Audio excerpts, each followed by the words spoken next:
Annoncé chaque jour, le dernier c'est Jennifer. Est-ce que dans ce contexte-là, vous regrettez qu'il n'y ait pas une intersyndicale, une union sacrée, que vous ne soyez pas tous derrière la même banderole, le même mot de rassemblement? Il y a aujourd'hui, 1er mai, près de 270 manifestations et rassemblements partout en France qui sont très souvent très largement unitaires, à l'image de cette manifestation parisienne. Nous sommes des centaines de milliers mobilisés dans toute la France pour dire que nous voulons que les revendications des travailleurs et des travailleuses, elles soient remises au centre du jeu. Ça fait des mois qu'on nous parle de guerre, qu'on nous parle de dette, qu'on nous parle d'immigration, qu'on nous parle d'insécurité, mais qu'on ne dit pas un mot pour répondre aux exigences sociales des salariés qui sont toujours le sujet numéro 1 de préoccupation. Ce que nous voulons aujourd'hui, c'est exiger avec les salariés d'Arcelor, de Jennifer, de ST Microelectronics, un moratoire sur les licenciements pour bloquer les centaines de milliers de licenciements qui menacent notre industrie aujourd'hui. Ce que nous voulons aujourd'hui, c'est exiger l'abrogation de cette réforme des retraites qui ne passe toujours pas et qui fait des ravages. Nous sommes mobilisés aujourd'hui pour exiger l'augmentation des salaires qui n'ont toujours pas retrouvé leur niveau de 2020. Et puis nous sommes aussi là pour dire notre attachement au service public et notre inquiétude de la paupérisation de notre système de santé, de notre système éducatif, de nos universités, de notre enseignement supérieur. Nous appelons le gouvernement, le patronat, à entendre enfin les exigences sociales des travailleurs et des travailleuses. Le mouvement social est calme actuellement, pourquoi? Eh bien écoutez, vous voyez, il y a une grande manifestation aujourd'hui à Paris et dans toute la France. Nous sommes des centaines de milliers à manifester aujourd'hui. Nous savons d'ores et déjà que cette journée est une réussite puisqu'il y a 270 manifestations organisées dans toute la France et que les remontées de ce matin montrent que les manifestations sont plus nombreuses que l'année dernière. Et puis aujourd'hui, c'est une première étape qui sera suivie de beaucoup d'autres. Le 13 mai, nous donnons rendez-vous aux fonctionnaires pour exiger des augmentations de salaire, défendre les services publics qui sont aujourd'hui paupérisés. Et le 5 juin, nous appelons l'ensemble des salariés à manifester pour l'abrogation de la réforme des retraites et pour faire entendre leurs revendications en matière d'emploi et de services publics. Justement, sur les retraites, le conclave est toujours en cours. Vous avez claqué la porte. Est-ce que vous attendez encore quelque chose, que ce soit l'âge légal, la pénibilité, des avancées à minima? Est-ce que vous regrettez d'être parti? Non, ce que nous exigeons sur les retraites, c'est que la démocratie soit enfin entendue. C'est la solution, nous le disons depuis le début. Cette réforme, elle est passée sans vote des parlementaires, sans vote des Françaises et des Français. Nous appelons les parlementaires à reprendre la main et à abroger cette réforme des retraites. Nous appelons le gouvernement à organiser un référendum pour permettre aux Françaises et aux Français de donner leur avis sur cette réforme. La démocratie doit parler. Pourquoi est-ce que le gouvernement et le patronat ont peur de la démocratie? C'est une honte. Cette réforme, elle fait des ravages. Il faut l'abroger. Voilà ce qui doit être mis à l'ordre du jour. Voilà ce que nous allons chercher aujourd'hui, le 13 mai avec les fonctionnaires et le 5 juin prochain avec une journée de manifestation et de grève. Sur ArcelorMittal, vous demandez la nationalisation. Est-ce que c'est encore possible pour l'État de retenir une entreprise qui veut partir face à un géant chinois? Est-ce qu'il y a encore des moyens d'action? Oui, bien sûr. La preuve, c'est que les autres pays européens le font. Que font les Britanniques? Ils nationalisent British Steel pour protéger leur acier. Que fait l'Italie? Elle met sous tutelle ArcelorMittal pour empêcher la fermeture d'une usine. Et au bout d'un an, elle a réussi à trouver un repreneur. Dans le contexte international que nous vivons, plus que jamais, l'heure est à l'interventionnisme. Nous avons besoin d'État et de l'Europe avec une intervention vigoureuse sur l'économie. La politique de l'offre d'Emmanuel Macron est un naufrage. Ça a creusé le déficit public. Le déficit commercial n'a jamais été aussi élevé. Il faut arrêter de faire des chèques en blanc aux entreprises. Il faut imposer des conditions aux aides publiques. Arcelor licencie aujourd'hui plus de 600 salariés après en avoir licencié 130 l'année dernière. Ils ont touché 300 millions d'euros d'aides publiques. Que nous dit le ministre de l'Industrie? Que nous dit le ministre de l'Industrie? Il nous dit et il propose de faire un nouveau chèque à ArcelorMittal de 850 millions d'euros. C'est lunaire. Il faut plus de contrôle. Ces 850 millions d'euros que l'État met sur la table pour Arcelor, eh bien, ce que nous lui proposons tout simplement, c'est de rentrer au capital pour pouvoir contrôler cette entreprise et garantir le fait qu'elle reste en France et en Europe. Parce que nous savons que si l'État et l'Europe ne prennent pas de mesures vigoureuses sur la question de l'acier, ce qui se prépare, c'est le fait que Arcelor plie les bagages d'ici à 2030. Ils sont en train de préparer la délocalisation de leurs activités en Inde et au Brésil. le gouvernement, l'Europe ne peuvent pas laisser faire. C'est indispensable d'avoir une action volontariste. Il faut arrêter, on n'est pas dans le monde des bisounours. Et donc, il faut que le gouvernement se fasse respecter par les grands groupes et apprenne à taper du poing sur la table. On ne peut pas reproduire chaque jour le scandale social, environnemental et industriel de Vancorex, une entreprise que le gouvernement a laissé fermer avec une catastrophe à la clé, alors qu'il avait tous les leviers en main pour empêcher cela. On regarde que la CFDT soit pas avec vous là, dans le contexte quand même entre le déclave et les plans de licenciement. Bien sûr, la CGT, depuis le début, propose à ce que le 1er mai et cette dynamique de mobilisation, elle soit la plus unitaire possible. La porte est toujours ouverte. Et ce que je sais, c'est que le fil n'est pas coupé entre les organisations syndicales, c'est le plus important. Nous continuons à nous parler régulièrement et à travailler régulièrement ensemble. Nous menons par exemple une campagne contre le racisme et l'antisémitisme sur tous les lieux de travail avec l'ensemble des organisations syndicales. C'est la première fois que nous faisons cela. Voilà, après, nous n'avons pas tous le même rapport au 1er mai et malheureusement dans l'histoire sociale, les 1er mai unitaires, c'est plus l'exception que la règle. L'année dernière déjà, nous n'étions pas tous dans la rue le 1er mai. Ce que je note par contre de façon très positive, c'est que cette année, l'unité syndicale est plus forte que l'année dernière.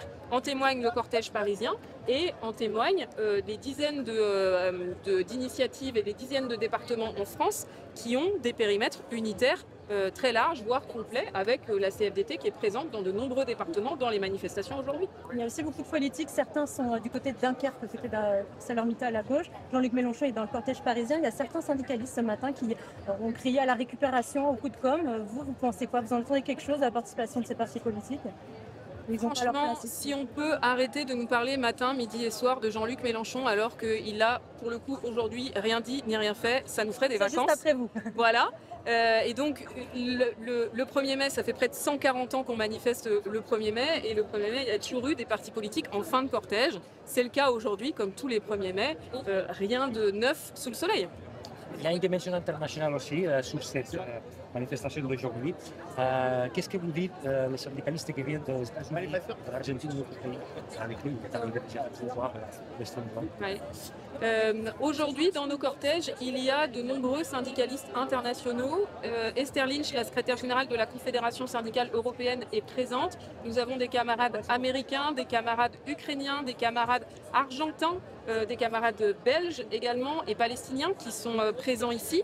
Ce que nous disons en cette journée internationale des travailleuses et des travailleurs, c'est que nous ne laisserons pas les travailleurs se faire mettre en opposition par des logiques de guerre. Nous sommes ici pour dire ensemble que nous voulons la paix et la justice sociale et nous sommes aussi ici pour affirmer toute notre solidarité en direction de nos camarades argentins et américains qui se battent contre des gouvernements d'extrême droite et ceci confirme qu'il n'y a pas pire ennemi, pire danger pour les travailleurs et les travailleuses que l'extrême droite. La situation des travailleurs et des travailleuses en Argentine et aux États-Unis est catastrophique.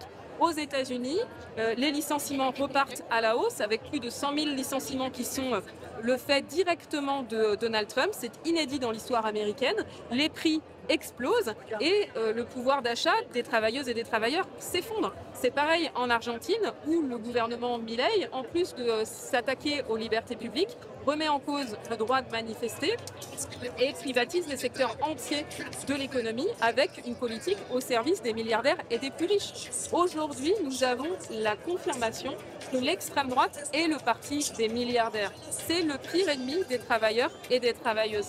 Le bras droit de Donald Trump, c'est Elon Musk, l'homme le plus riche du monde. Sa politique est faite sur mesure pour les milliardaires.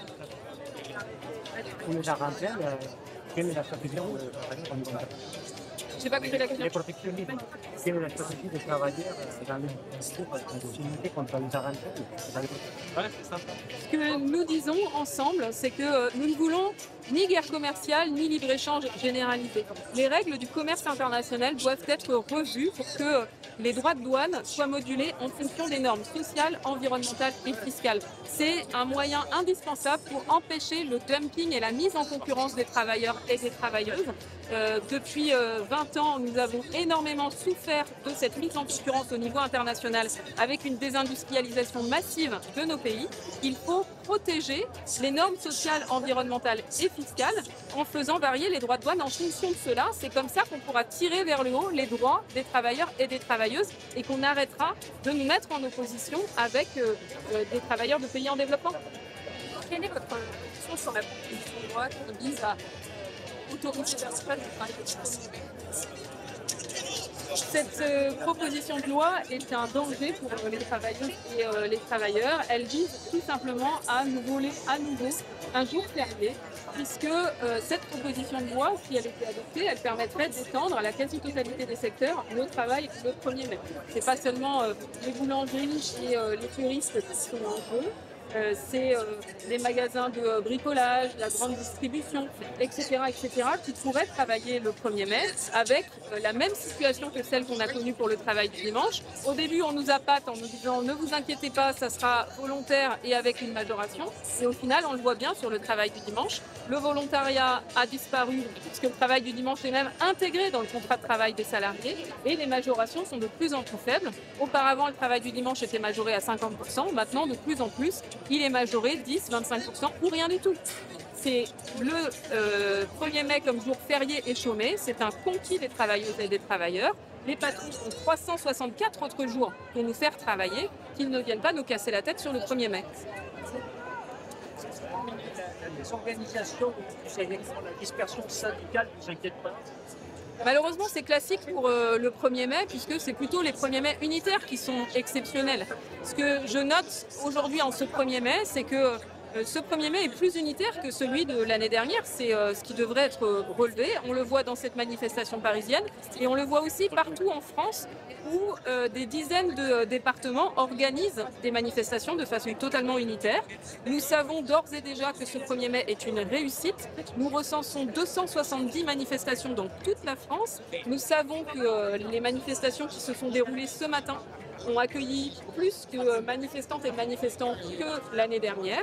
Nous sommes des centaines de milliers à manifester aujourd'hui pour dire que la question sociale ne doit pas disparaître des radars. Ça fait 3 mois qu'on nous casse la tête avec la guerre, avec la dette, avec l'immigration, avec l'insécurité, tout ça pour enterrer les revendications sociales. Nous interpellons aujourd'hui le gouvernement et le patronat.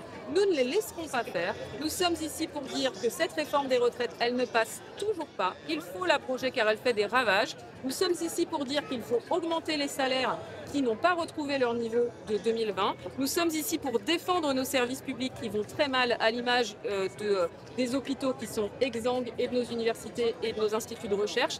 Nous sommes ici pour dénoncer les centaines de milliers de licenciements aux côtés des salariés de Jennifer, d'Arcelor ou encore de ST Microelectronics. Nous exigeons un moratoire sur les licenciements pour protéger notre industrie et empêcher cette casse sociale. Déjà dans la manifestation, mais je vois globalement que les petits sortent pour mobiliser notamment les jeunes chez qui la façon Le 1er mai, c'est une excellente journée pour se syndiquer.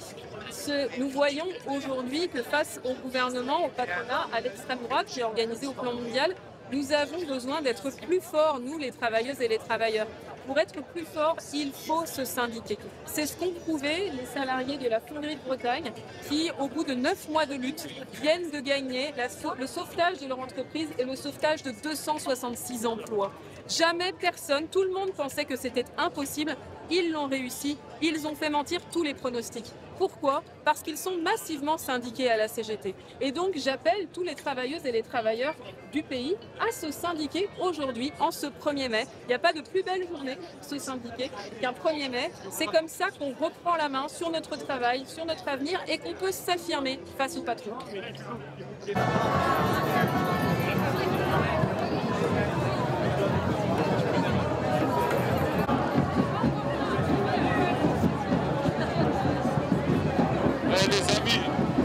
Fake news, je préfère qu'on me traite de séparatiste qu'être dans le camp de Lydia Guirous. Pas d'écran plat avec les primes, je veux être un patriote fiscal. Pas de drapeau à la mairie, mais pas... Eh bien, voici, à notre place, comme nous le faisons depuis la fin du XIXe siècle, les travailleurs de tous les pays, le même jour, manifestent l'identité de leurs intérêts le 1er mai. Le 1er mai est un rassemblement politique depuis les premiers jours. Le 1er mai est le moment où s'exprime l'unité d'intérêt des salariés et des travailleurs de la classe ouvrière.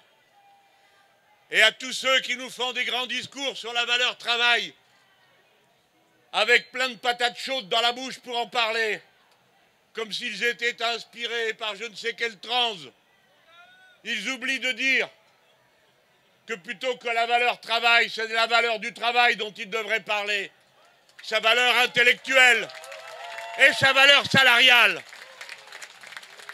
Et que le travail dont nous parlons, celui qui fait l'objet du 1er mai, c'est le travail salarié, c'est-à-dire celui qui dispute au capital sa part de la richesse produite, tandis que celui qui travaille produit cette richesse et celui qui a le capital l'accapare.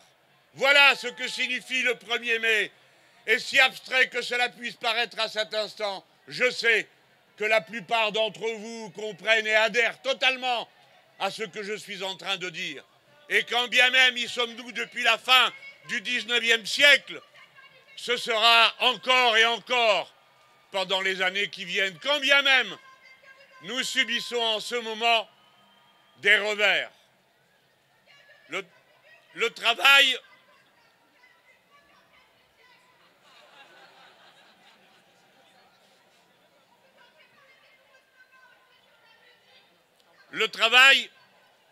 c'est d'abord celui qui épuise les êtres humains et la nature.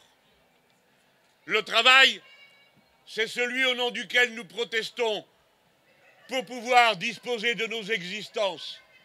Depuis le début du mouvement ouvrier, la bataille autour du temps de sa vie que l'on consacrera au travail salarié est disputée à celui qui l'emploie, en même temps que la richesse qui est produite. Cela signifie que le travail salarié, ça n'est pas tout le travail que produit un être humain. Le travail domestique aussi est un travail. Le travail artistique aussi est un travail. Quand est-il respecté? Et c'est pourquoi, quoi qu'il arrive, quand que ce soit, nous continuerons cette bataille pour les 8 heures de travail, pour la semaine de 35 heures et pour la retraite à 60 ans qui demeure l'objectif et la valeur qui nous a été volée. Voilà ce que nous sommes en train de faire. Et c'est par la politique que nous sommes unis, même si pendant si longtemps, ce furent les syndicats qui unifiaient le 1er mai la classe ouvrière du monde entier. Eh bien, aujourd'hui, hélas, une telle unité n'a pas été possible. C'est donc à la politique de faire son travail et de dire « il faut changer le monde si vous voulez changer le travail ».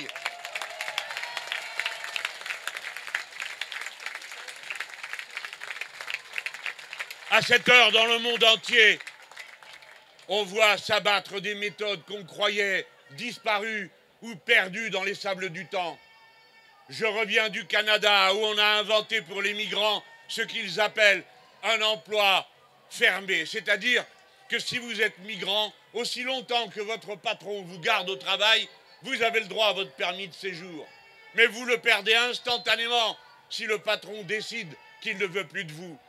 Et la même idée s'applique aujourd'hui sous la houlette de M. Trump aux États-Unis d'Amérique, où a été rétablie une loi abominable, celle de l'ennemi de l'intérieur, qui décrète que sur une simple décision d'un organisme administratif, on peut, sans autre forme de procès, expulser un travailleur parce qu'il aura été dénoncé par Pierre, Paul, Jacques ou je ne sais qui dans l'entreprise. Voilà le sort qui est réservé en ce début de XXIe siècle. Alors, si en ce début de XXIe siècle, il y en a qui n'hésitent pas à faire pire que ce fut le cas au XIXe siècle, que personne ne vienne s'étonner du fait que de notre côté, nous continuions à vouloir faire mieux que ce fut le cas à l'époque et que c'est encore le cas aujourd'hui.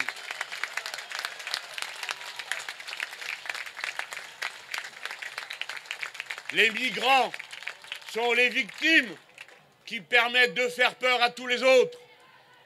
L'islamophobie, le racisme et l'invention des puissants pour diviser le peuple.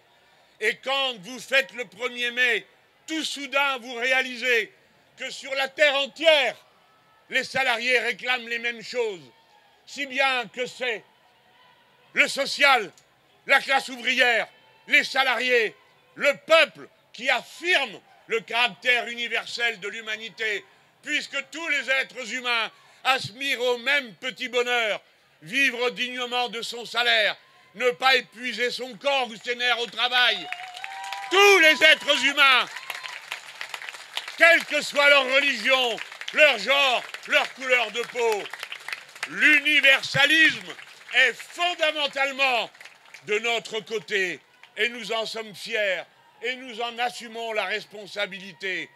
Honte à ceux qui viennent nous dire que c'est de la récupération communautariste que d'affirmer notre compassion, notre identification à la victime de l'islamophobie. Oui, j'ai dit l'islamophobie, c'est-à-dire quelque chose qui est pire que la haine. C'est la folie légitime, la folie meurtrière qui tue. Pourquoi? Parce qu'elle va au bout de ce qu'est le racisme. Elle ne voit plus une personne humaine. Elle voit une couleur, elle voit une religion. Elle oublie que tout cela n'a lieu qu'avec des êtres humains. C'est pourquoi le 1er mai est pour nous un rassemblement antiraciste. Et les racistes de toutes les périodes, de toutes les époques, l'ont toujours su. Voyez-vous ceci? Voyez-vous ce triangle rouge? Il fut porté pour la première fois au 1er mai de l'histoire de France par les ouvriers qui avaient mis un triangle en cuir rouge. 8 heures de travail, 8 heures de loisirs, 8 heures de sommeil. Et quand les nazis, c'est-à-dire ceux qui avaient fait du racisme un programme politique, décidèrent d'envahir tout le monde et de nous pourchasser, c'est un triangle rouge qu'ils nous mettaient pour signaler qu'ils allaient nous arrêter, nous déporter, nous assassiner. C'est pourquoi ce triangle rouge est à la fois le triangle rouge du 1er mai et le triangle rouge de notre rejet absolu sous toutes ses formes et pour toujours du racisme. Le racisme et l'islamophobie est l'idéologie qui permet les agrégats les plus vastes de gens qui, le reste du temps, font semblant de ne pas être d'accord entre eux. Et voici l'extrême centre qui, comme vous le savez, n'est ni de gauche ni de gauche, qui se retrouve à avoir les mêmes mots que des retaillots et autres éléments de cette nature, qui osent, dans un rassemblement de soutien au génocidaire Netanyahou, dire à bas le voile, appelant ainsi aux gestes de violence qui ensuite se multiplient, et jusqu'à l'extrême droite. Les voici tous rassemblés avec les mêmes mots racistes, la même haine des autres, et bien sûr les mêmes dénonciations de ceux dont nous sommes le plus fiers. Être insoumis, refuser d'accepter cette loi dominante, être chacun d'entre nous la barrière. Voilà le sens du 1er mai, camarades et amis. Et le 1er mai a toujours lieu à un moment. Eh bien, ce moment, c'est celui où le budget de l'État va finir de saccager la patrie républicaine des Français. Honte à nous d'avoir élu de tels pitres qui ont amené notre pays au point où il est. Honte à nous de supporter d'avoir un président de la République qui décide que le résultat des élections ne le concerne plus et que tous les bavards de la terre font comme si ça n'était pas un scandale pur et absolu que la France soit dirigée par un gouvernement qui n'a aucune majorité dans notre peuple. Ce sont des décisions illégitimes qui sont prises. Comment avons pu tomber si bas, être le 23e pays sur 27 pour la mortalité infantile en Europe, être le pays record d'Europe des accidents mortels du travail. Tout cela est arrivé sous l'autorité de ces gens. Donc voici le résultat concret. Si j'ai pris ces deux exemples, c'est parce que tout d'un coup, ça cesse d'être des chiffres. Ce sont des enfants, les nôtres peut-être. C'est un camarade de travail, c'est une personne que l'on a connue et qui meurt au travail ou qui meurt des maladies du travail. Voilà pourquoi il faut des 1er mai puissants et pourquoi nous nous réjouissons de voir que vous êtes si nombreux sur cette place, qui que vous soyez, quelles que soient vos bannières, quels que soient vos drapeaux. Le 1er mai vit, le 1er mai vivra. C'est nous qui représentons l'aspiration universelle.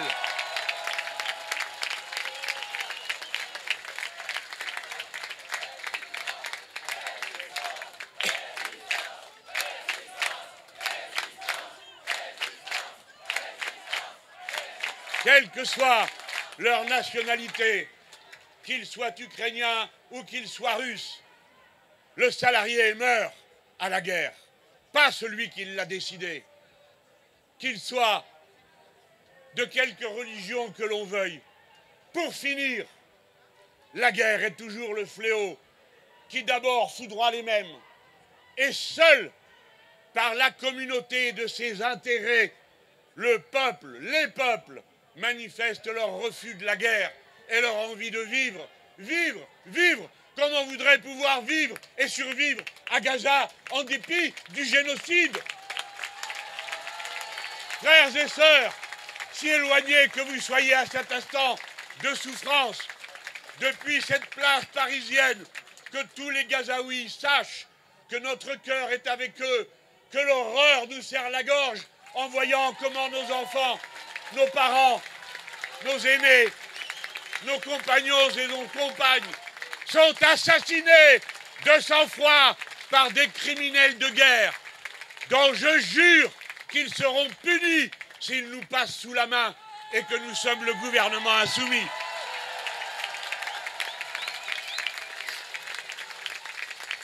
En ce moment, le saccage continue.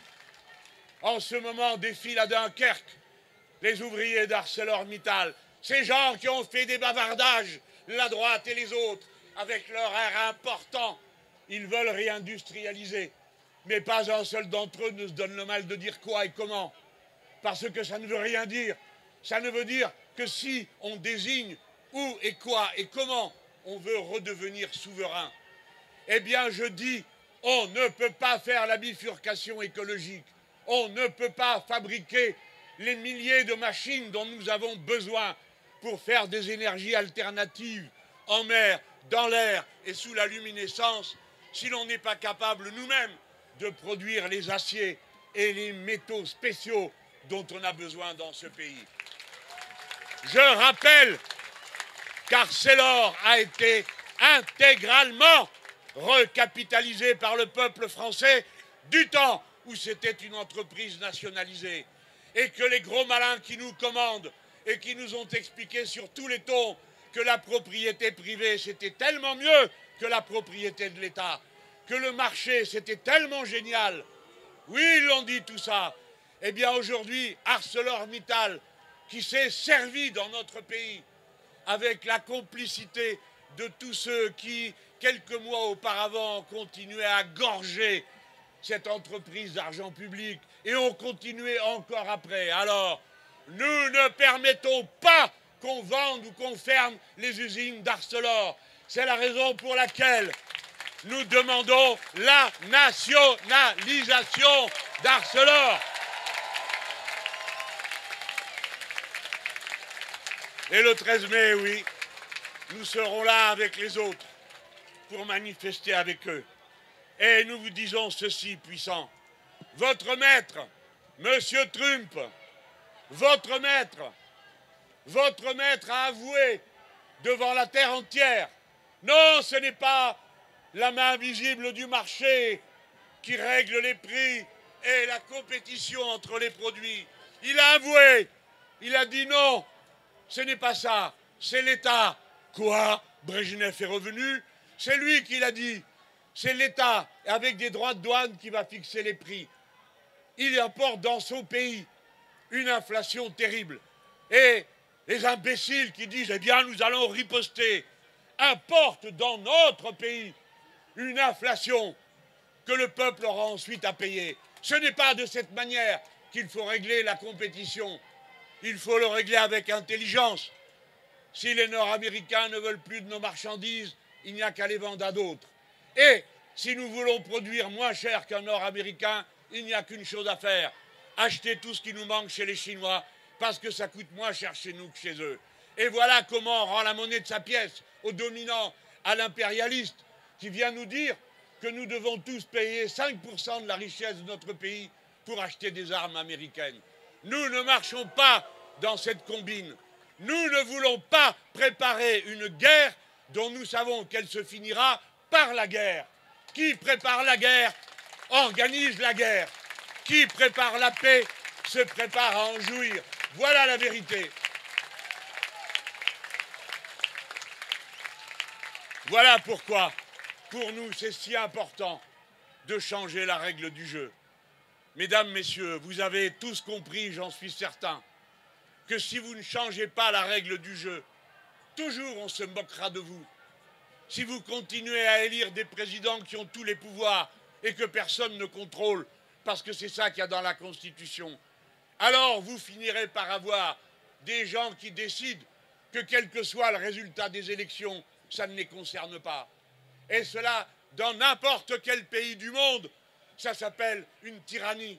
Et dans n'importe quel pays du monde, les peuples se rébellent contre. C'est la raison pour laquelle, quelque temps qu'ils fassent, quel que soit le moment, au nom de notre dignité de républicains, au nom de notre dignité de citoyennes et de citoyens, il faut faire tomber ce gouvernement et le suivant, et le suivant. Et il faut que l'on change la règle du jeu, que l'on passe enfin à la 6e République. Mesdames, Messieurs, camarades, ce n'est pas seulement une affaire de préférence idéologique. Il est temps maintenant de comprendre que notre peuple, notre pays, notre continent, l'humanité est en train de perdre son temps, car à cette heure, le plus grand fléau est celui qui viendra à bout de la civilisation humaine elle-même. Le risque de guerre d'un côté, je viens de l'évoquer, et de l'autre, le changement climatique qui détruit, va détruire toujours plus. Et comme nous ne pouvons plus l'arrêter, quoi qu'on en ait donné des dizaines d'alertes pendant toutes ces années derrière nous. Et puisque nous ne pouvons plus l'arrêter, alors il n'y a qu'une chose à faire, dépasser les vieilles idéologies qui ne vivent que de la croissance, du produire n'importe quoi, n'importe comment, n'importe où, passer à autre chose, une autre organisation du monde, une autre organisation de la production, une autre organisation de la vie humaine, de ce qui peut nous rassembler. Si vous entrez dans la crise qui va s'annoncer, qui s'avance vers nous, avec les valeurs du néolibéralisme, c'est-à-dire chacun contre tout le monde, la compétition universelle, alors ils mourront tous, quels qu'ils soient, d'où qu'ils sortent et quelles que soient leurs opinions. Ce que nous incarnons en nous disant insoumis, c'est l'insoumission au capitalisme, l'insoumission au négationnisme écologique, l'insoumission à la cupidité comme moteur de l'existence, l'insoumission à la marchandisation de tout qui nous mène à la ruine. Voilà pourquoi le 1er mai étant la fête de la lutte du travail contre le capital, étant la fête de la lutte du peuple contre l'oligarchie, au fond, le 1er mai est bien cette grande fête de l'universalisme humaniste. Vive l'humanité universelle, vive les salariés, vive la classe ouvrière, vive nos syndicats, vive la 6e République, vive la France, vive la République.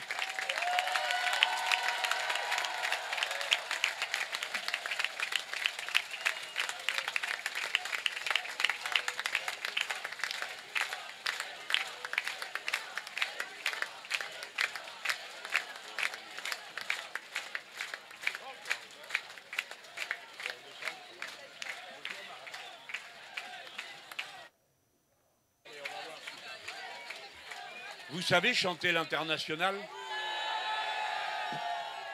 C'est pour aujourd'hui l'International.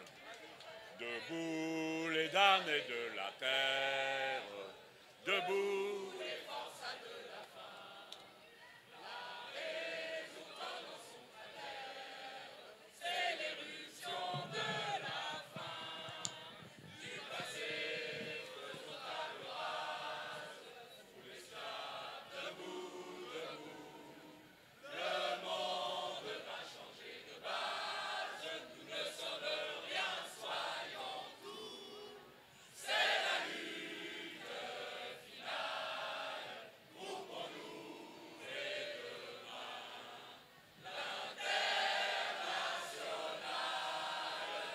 sera le genre humain, c'est la lutte finale, groupons-nous et demain, l'international sera le genre humain.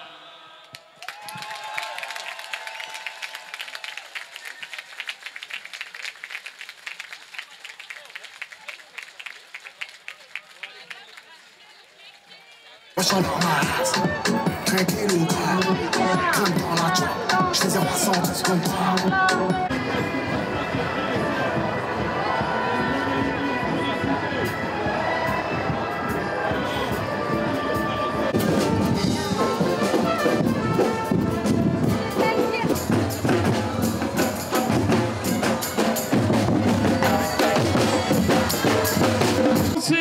Cette intervention par rendre hommage à un travailleur sans papier. Il s'appelait Aboubacar Cissé. Aboubacar Cissé a été assassiné parce que musulman. Aboubacar Cissé a subi l'acte islamophobe le pire qu'on ait vu en France depuis des années.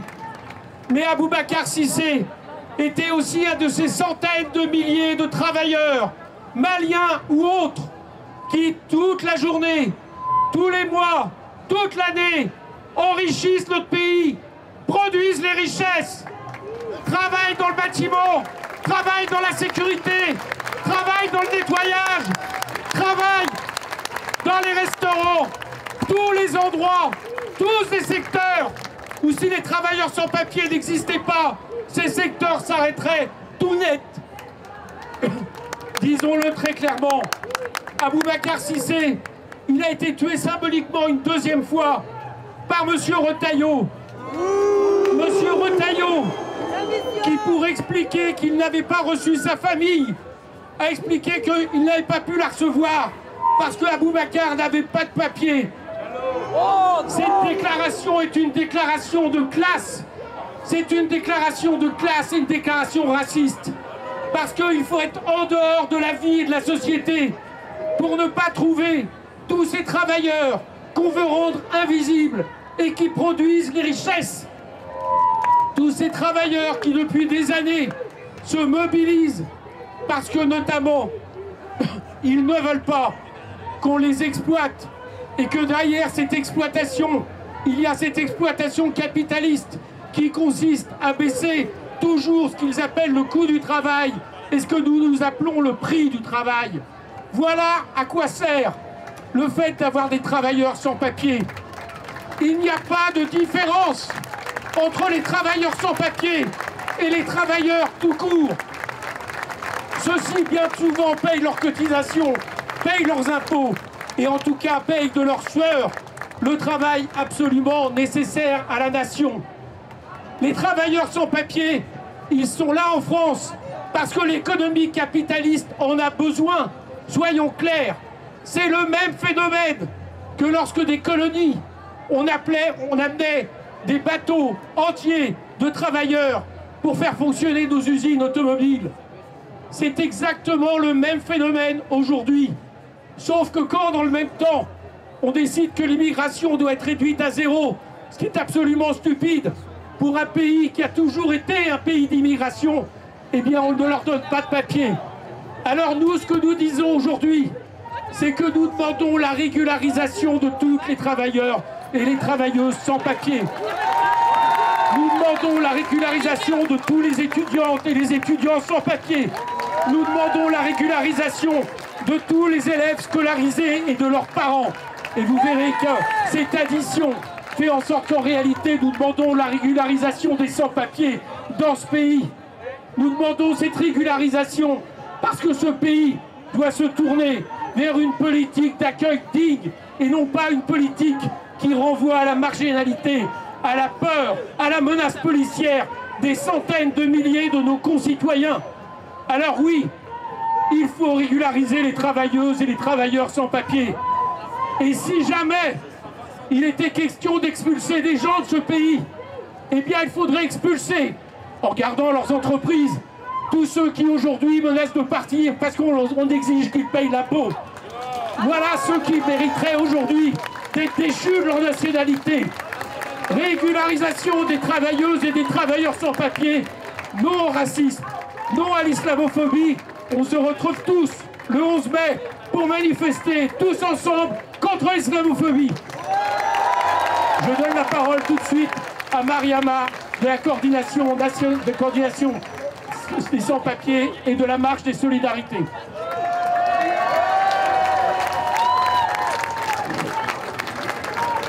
Bonjour à tous.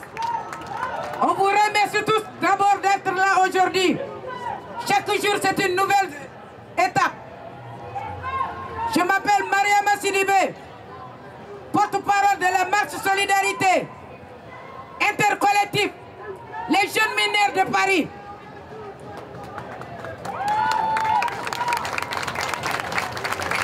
Aujourd'hui, nous sommes là aujourd'hui pour faire hommage à Omar Aboubacar Cissé.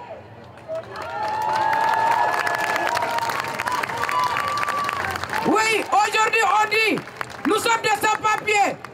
Nous disons non, nous ne sommes pas des sans-papiers. Parce que nous sommes venus dans ce pays avec des papiers. Quoi qu'il arrive, un extrait de naissance, un passeport, une carte d'identité du pays. Si nous sommes aujourd'hui des sans-papiers ici, c'est le mot qui est collé sur notre peau. Oui, nous allons accepter.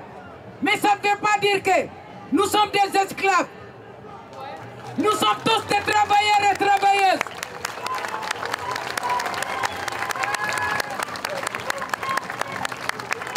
Nous sommes tous aujourd'hui des travailleurs et travailleuses.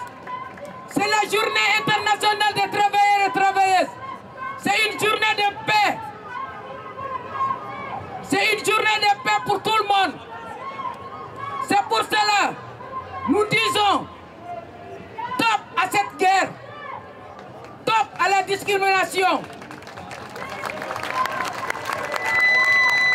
stop à l'islamophobie, stop à la maltraitance. Nous sommes tous là aujourd'hui. Il y a des centaines de femmes et des hommes, des enfants, les jeunes qu'on amène la guerre.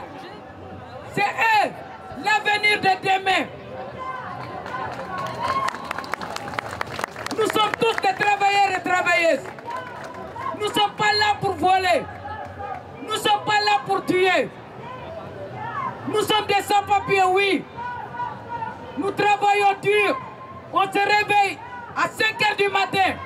On ne croise pas ses patrons, ni dans le hall, ni dans les bureaux. Et on rentre des fois à minuit. C'est pour vous dire, si Rotaillot nous a déclaré la guerre, nous avons commencé un travail et nous allons nous battre tous ensemble, main dans la main. Parce que ce n'est pas les députés qui sont là aujourd'hui, ce n'est pas leur bataille seule. Nous devons être à côté d'eux. Comme ils sont à côté de nous de travailler. Quand nous disons le 11, le 10, le 11, tout le mois de mai, tout le monde dehors, quand on vous dit de sortir, il faut sortir. Donnons-nous la main ensemble, travaillons-nous tous ensemble. Je vous dis merci, du courage, et la lutte ne fait que commencer.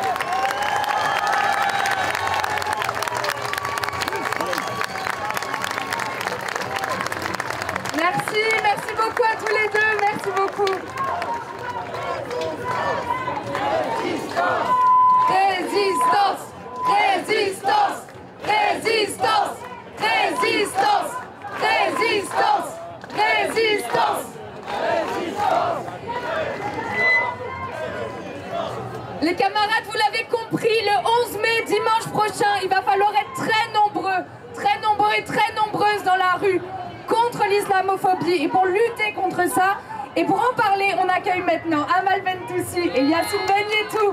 Merci beaucoup.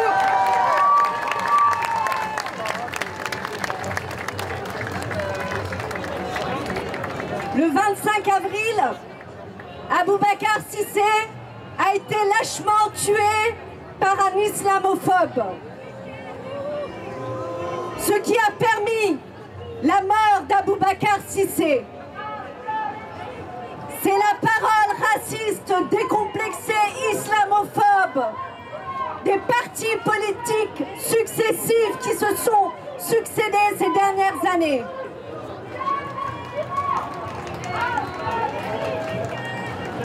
Retailleau, Valls, Darmanin, Bardella, ils n'ont pas commis le meurtre, mais ils l'ont permis. Ils ont permis à ce lâche d'abattre un musulman dans un lieu de prière, dans un lieu de paix. Le 11 mai, nous appelons à une grande manifestation unitaire parce que la question de l'islamophobie ne concerne pas uniquement les musulmans, mais elle nous concerne tous.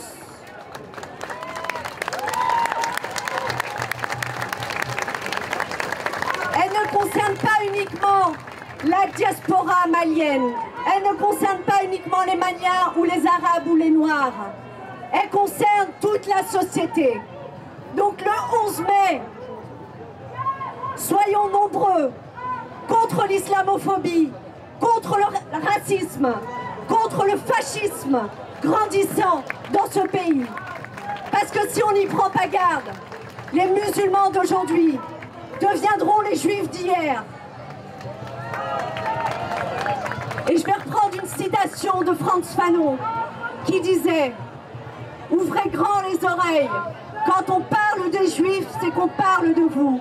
Cette citation aujourd'hui, on pourrait la reprendre et l'utiliser pour les musulmans. Ouvrez grand les oreilles, quand on parle des musulmans, c'est qu'on parle de vous.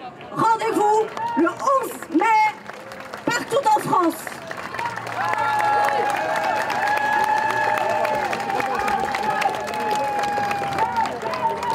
Les camarades,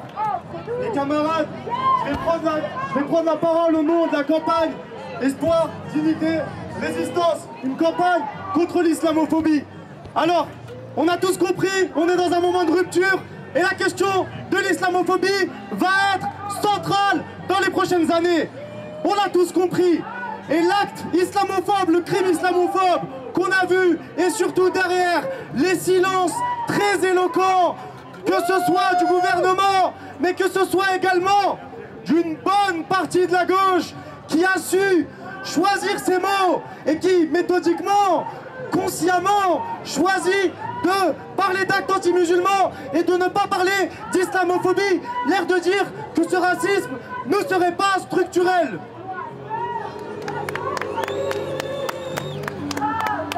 Les amis, c'est nécessaire de revenir là-dessus parce que on ne veut pas un Reddit de 2019.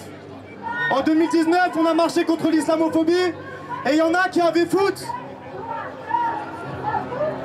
En 2019, on a marché contre l'islamophobie et il y en a qui ont bégayé quand ils ont vu les participants à la manifestation et quand ils ont vu les mots d'ordre de la manifestation. Mais ce temps-là, il est révolu. Alors je le dis haut et fort, cette marche du 11 mai, soyons très nombreuses, très nombreux et marquons la distance avec ces gens qui ne sont pas dans notre camp politique. Les amis, je vais lancer un cri. Espoir, dignité, résistance. Espoir, dignité, résistance. Espoir, dignité, résistance. Retailleau, démission. Retailleau, démission. Retailleau, démission. Retailleau, démission.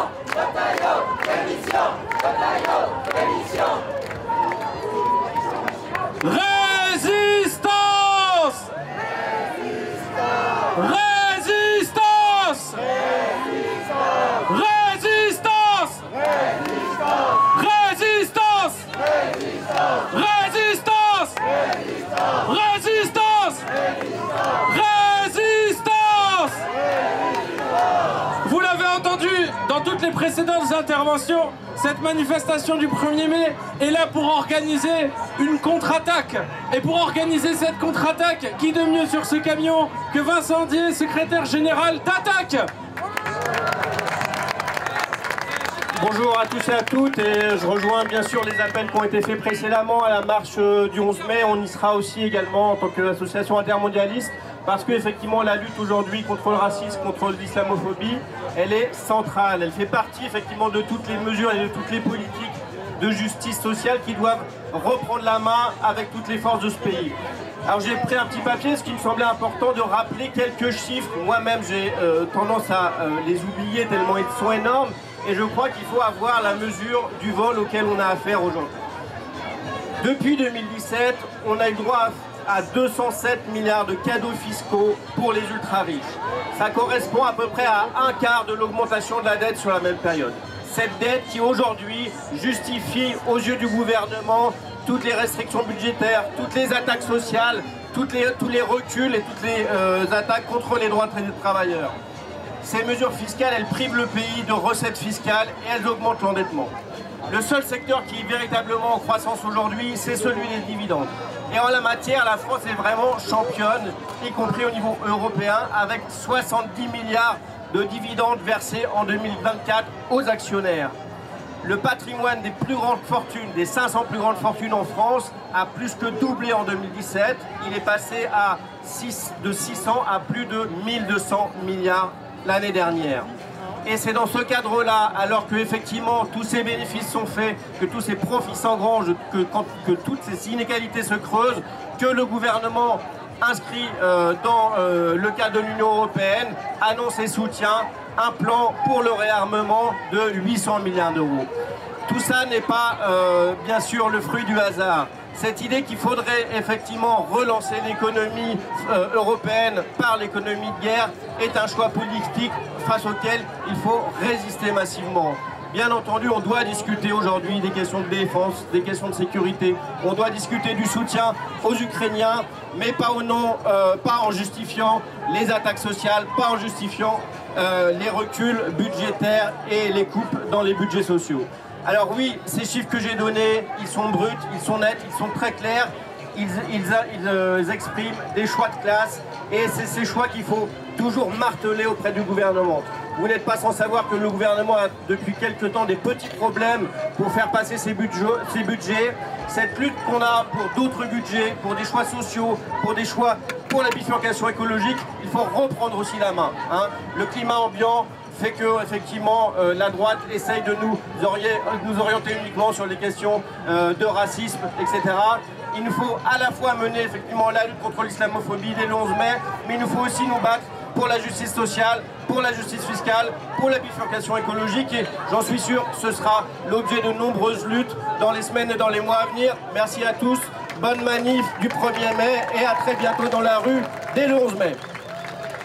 Merci beaucoup, merci Vincent. Les camarades, on accueille maintenant Ludivine Montigny, qui est historienne et militante anticapitaliste et qui va nous parler de discrimination au travail. Merci beaucoup Ludivine. Bonjour à toutes et à tous. Merci de cette invitation à parler. Il y a une chose qui m'a beaucoup choquée depuis quelques années à propos des attaques contre la France insoumise. C'est qu'on dise que la France insoumise n'est pas dans l'arc républicain ou serait sortie de l'arc républicain. Et ça, je trouve que c'est d'une indignité vraiment monstrueuse. Pourquoi c'est d'une indignité monstrueuse et quel rapport avec les discriminations au travail? Je ne connais pas beaucoup d'organisations qui soient plus républicaines que la France insoumise. Et qu'est-ce qu'on entend par là? On entend par là la République sociale, On entend par là la République universelle, la République d'une véritable égalité, d'une véritable émancipation pour tous et pour toutes. Une République de justice. Tous les mouvements antiracistes, anticapitalistes, anti-esclavagistes, anticoloniaux ont toujours lutté pour une véritable République sociale, pour une République émancipatrice de justice. Et en fait, cette supposée République, cette 5e République, en réalité, elle bannit complètement les principes de ce que devrait être une véritable République émancipatrice, et notamment au travers des discriminations. Des discriminations qui ne sont pas des discriminations minoritaires, individuelles, qui ne sont pas des dérapages. Les discriminations, elles sont systémiques. Et les discriminations au travail en particulier, elles représentent la moitié des discriminations totales. Ça fait énormément de mal, c'est de la violence structurelle, ces discriminations. Concrètement, ça signifie que dans ce pays, plus de 40% de la population a déjà subi des formes de discrimination au travail. D'abord et avant tout en raison du racisme structurel qui est entretenu directement par l'État, qui est encouragé, qui est favorisé par l'État. Les discriminations, elles sont aussi cumulatives. Que l'on soit confronté aux discriminations liées aux inégalités de genre, à la grossophobie, à l'homophobie, à la transphobie. Ça crée au quotidien des souffrances qui portent notamment sur une manière d'écraser les personnes. Ça porte notamment sur les manières de les exclure, d'altérer leur santé, de leur santé mentale, de leur santé psychique. Ça passe par des exclusions, ça passe par du harcèlement discriminatoire. Tout ça est à l'opposé justement de ce qui nous est sans cesse brandi en termes de valeurs. Les femmes et les hommes de la Commune de Paris, par exemple, eux et elles, prônaient justement la République sociale et la République universelle et étaient parvenus à s'organiser de manière complètement différente en sortant de l'exploitation du capital. Celles et ceux qui s'organisaient justement pour un travail indépendant de la logique du profit, de la logique du marché, à l'instar de Louise Michel, de Maxime Lisbonne qui disait « Liberté, égalité, fraternité, c'est beau comme devise, dommage que ce soit platonique ». Et oui, liberté, égalité, fraternité, c'est une devise qui pour l'instant est platonique. Alors je salue le programme de LFI qui demande de renforcer considérablement la lutte contre les discriminations au travail, notamment par un observatoire de ces discriminations, par un commissariat de lutte contre les inégalités systémiques et la souffrance au travail, par un renforcement considérable aussi de l'inspection du travail qui manque considérablement de moyens. Mais évidemment, et c'est ce que dit aussi la France Insoumise, je la salue pour ça, je salue tous les camarades et toutes les camarades, ça ne sera pas suffisant car comme on le sait, ces discriminations, dans la mesure où elles font système, c'est parce qu'elles répondent à un système lui-même d'exploitation. Donc baisser considérablement le temps de travail, c'est aussi un enjeu pour tous et pour toutes. Je reprendrai donc volontiers ce qu'a dit tout le mouvement ouvrier, tout le mouvement décolonial, tout le mouvement antiraciste. Lutter contre les discriminations, c'est lutter pour la véritable égalité et pour sortir justement d'un monde qui exploite, qui nous exploite, qui tente à nous diviser.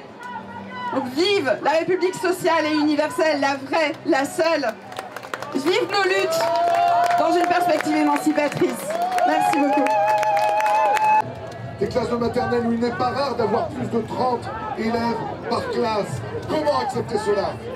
Non remplacés pendant des semaines, voire pendant des mois, avec des élèves répartis dans les classes des collègues présents. Là aussi. Le pas pour nous, seule patrie, l'humanité, c'est un seul camp. Ça va péter, ça va péter, ça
Qu'est-ce que tu nous reproches sur la Palestine?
Quand Mitterrand il a pris le programme en main, tu veux qu'on fasse des cours d'histoire?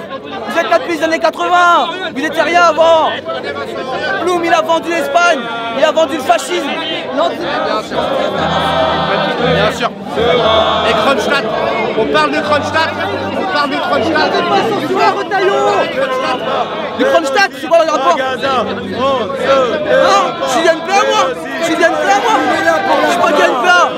Je suis transpartisan. On va voir tes amis du NPA. Allez.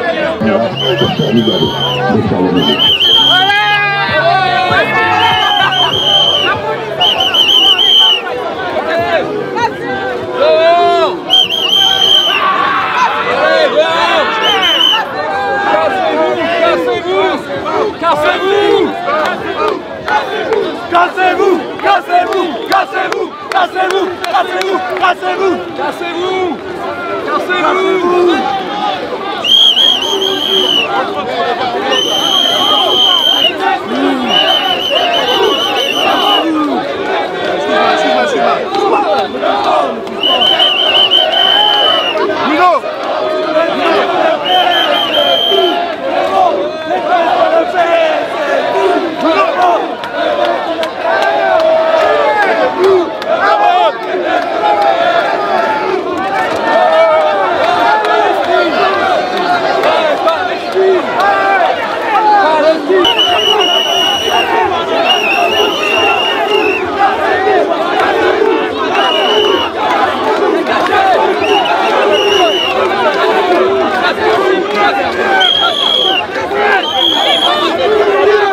Vas-y, Yannick, tu quittes pas Jérôme. Allez, ouais. Merci. C'est bon, Jérôme est évacué.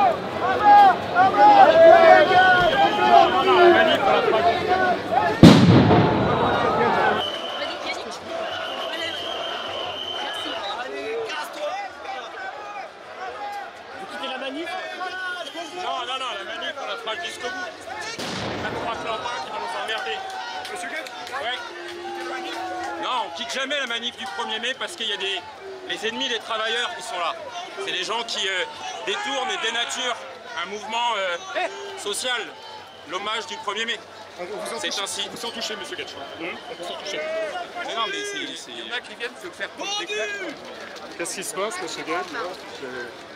Il se passe... Vous êtes défendus! Vous êtes pas vous êtes des sous-jours, vous êtes des merdes! Vous êtes du peuple, vous êtes rien, les gars! Vous êtes rien! Vous êtes rien! Ça a toujours existé, mais c'est les irresponsables, c'est les agents électoraux de Jordan Bardella en réalité.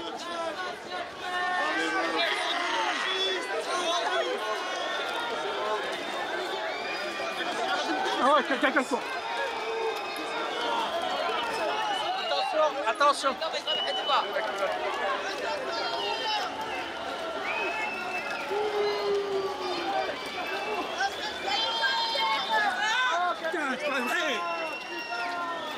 Les diviseurs de l'hommage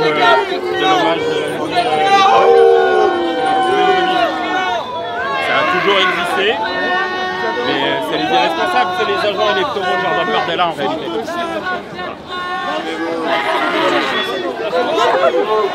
Voilà, allez, merci.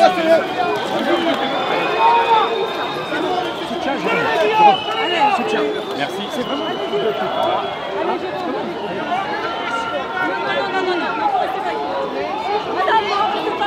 Jérôme, Jérôme.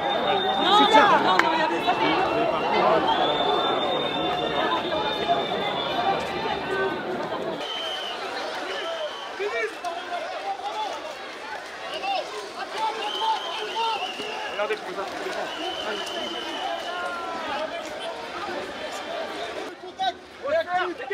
oh, faut resserrer.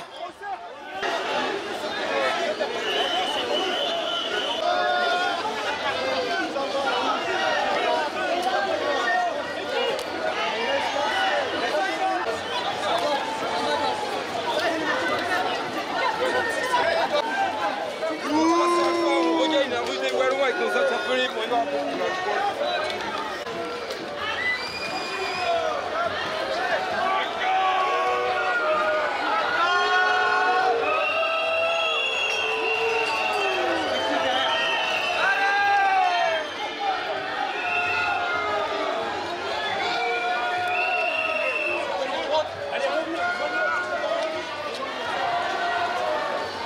Dis-moi.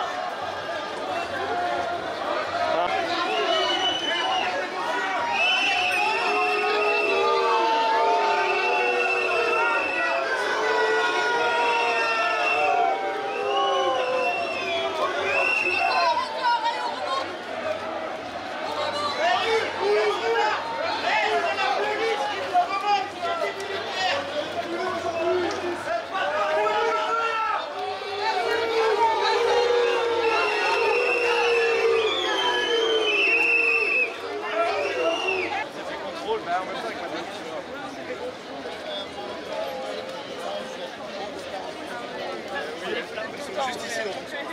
Salope. Ah non, mais vous savez, genre, j'étais là tout à l'heure en train de faire la queue pour les toilettes et genre, ils ont commencé genre, à taper, à laisser. Et genre, bah, je sais pas, genre, en fait, tout le temps, ils se filmaient,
premier qui me touche et que je tombe par terre, c'est bien. Il va payer cher. Il va payer très cher, c'est une manifestation officielle.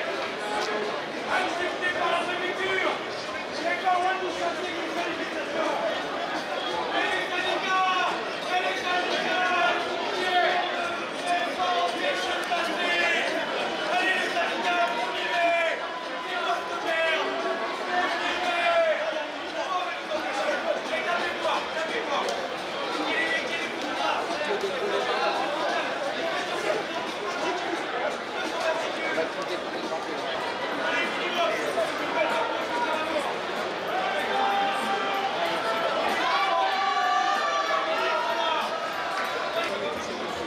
Non, moi je reste là, moi, pas besoin de monter sur le pont. Ah oui, c'est incroyable, je partage un peu.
Reculez. Allez, je passe un peu, on recule. Et je passe, je regarde personne.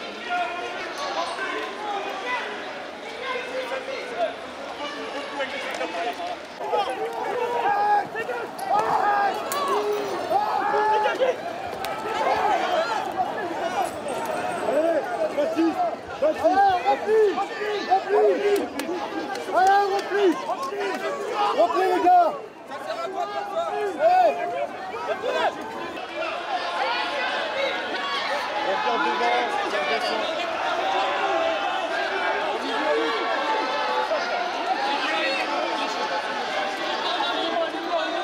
Allez, on replie les gars, la douce. Allez, on replie. Vigilance devant, ça replie.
tu vas dedans, enculé là.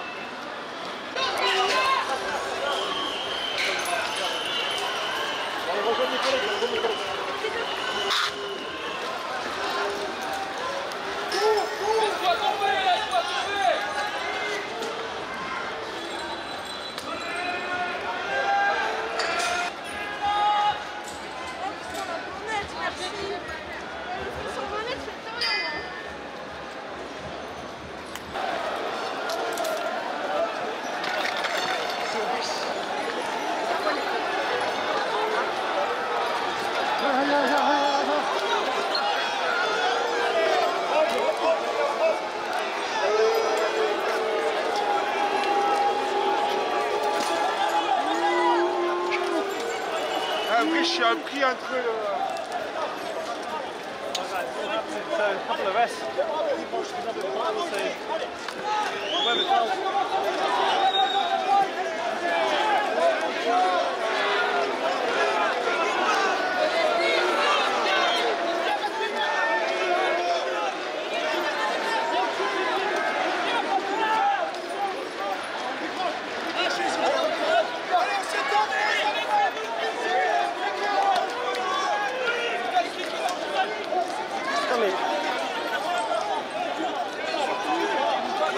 c'est la panique à bord.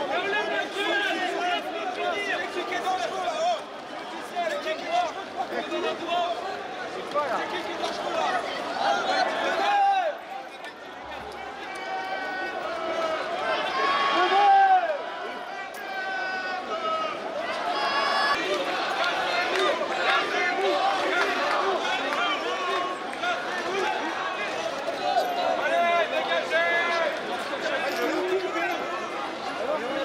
Oui, Charlie.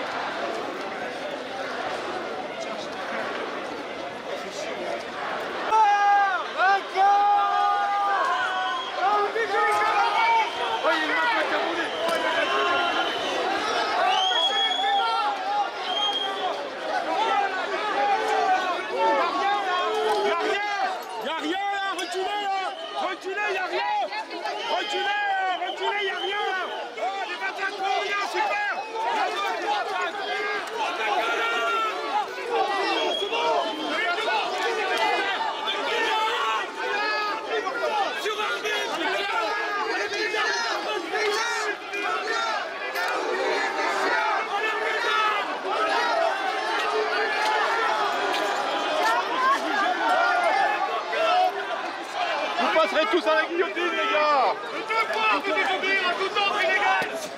Vous passerez à la guillotine bientôt, les gars. Vous avez le devoir de désobéir à toute ordre illégal. Le devoir, pas le choix, le devoir. Est-ce que vous pouvez dire à vos agents de calme de protéger la manifestation? Vous pouvez pas être à côté du peuple.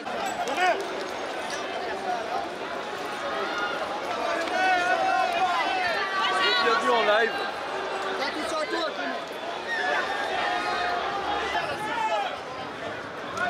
Vous allez faire quoi? Vous allez la violer, la meuf?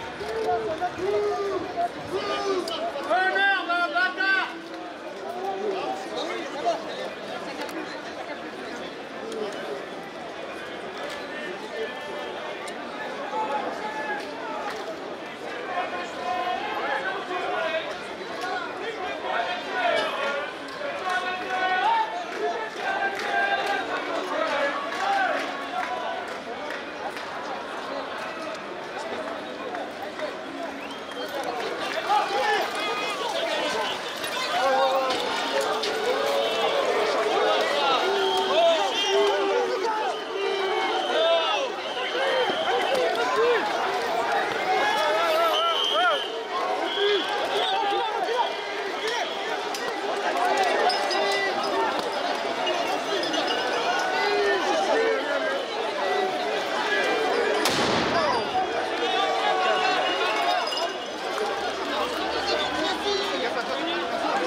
Molotov, vous parlez de Molotov, par exemple, il n'y a pas de Molotov.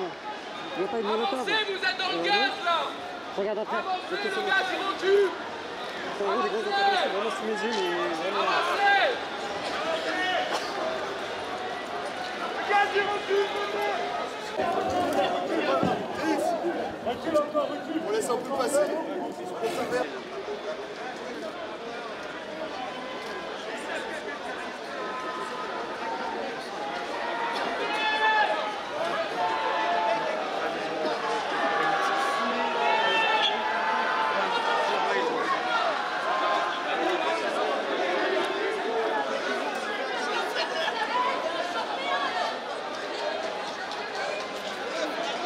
Sur la droite, c'est caché.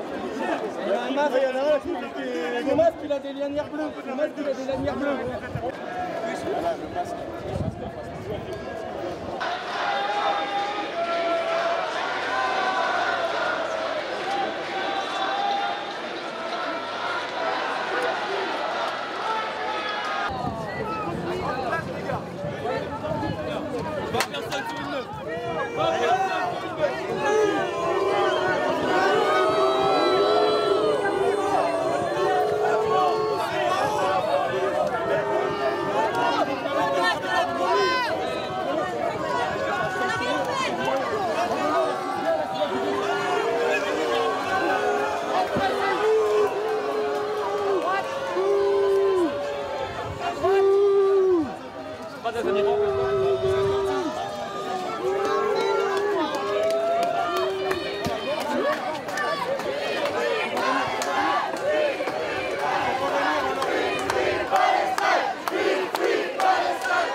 Dans la guerre ou dans la vengeance, il faut que tu leur dises ça. Il faut que tu dises ça aussi.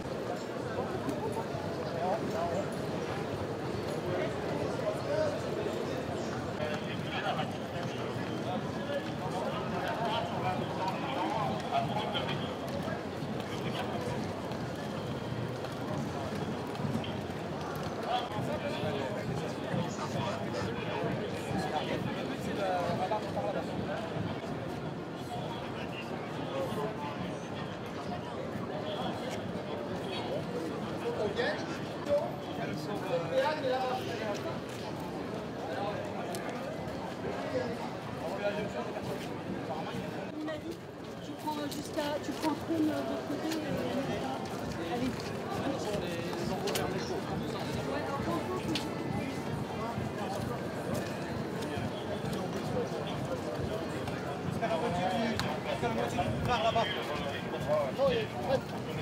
Elle est dit stop. Edith, stop.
Vous la giclez, hein.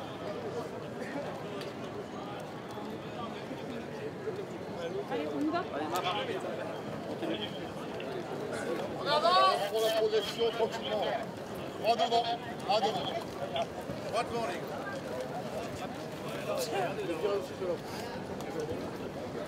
Hop, hop, hop.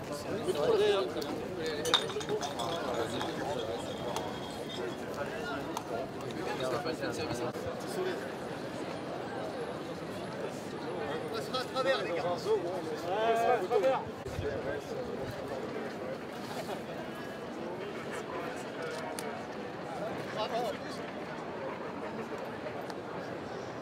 Dans le métro, s'il vous plaît. Dans le métro, s'il vous plaît, c'est la sortie. Ça passe nickel. Marchez pas sur les fleurs, les gars. Oh là, bordel.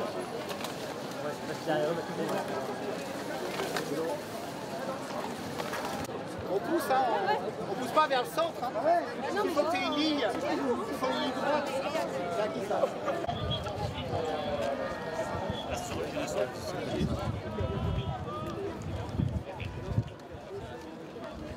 On passe derrière, on va traverser la télé. Vraiment une ligne droite, voilà. Ceux-là, il faut. Ceux-là. Oui, ils vont.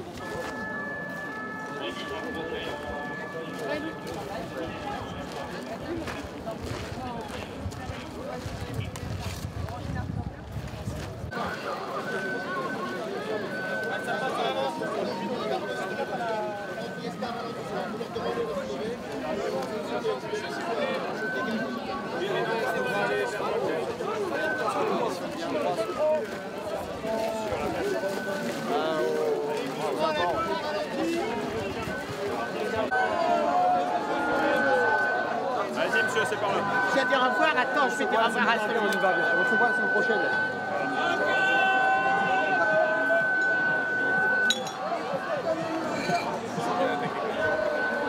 Allez, t'es bien assis.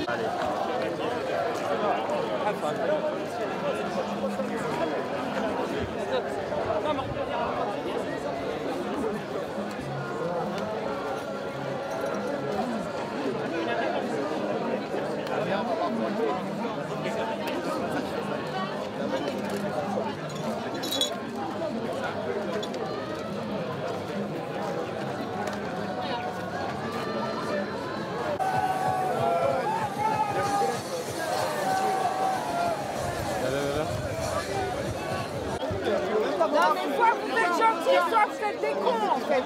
Être gentils, eux? Ah non, c'est perdu.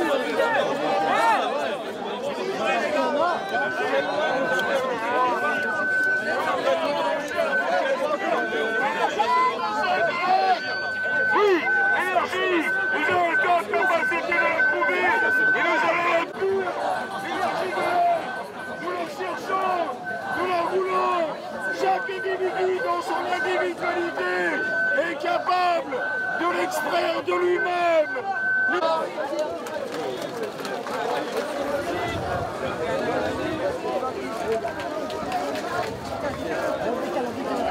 Aïe, aïe, aïe.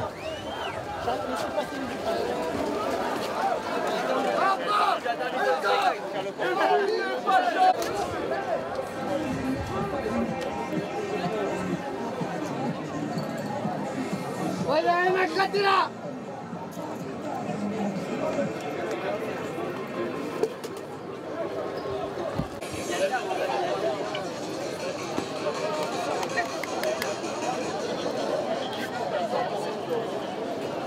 Dès que les gendarmes sont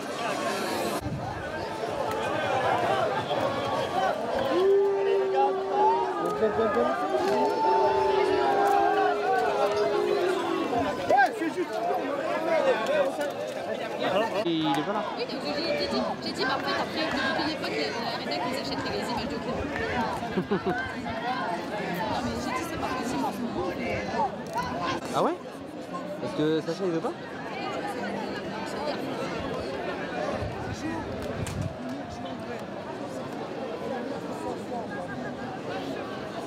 Les voitures de flics, mais non, on n'avait pas pris. Parce qu'au début... Je vais attendre de dire au revoir quand même aux policiers. Oui. Ah ouais, ça fait la honte en fait. Ah ouais?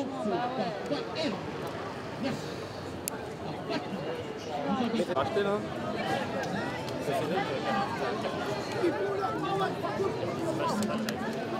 Combien?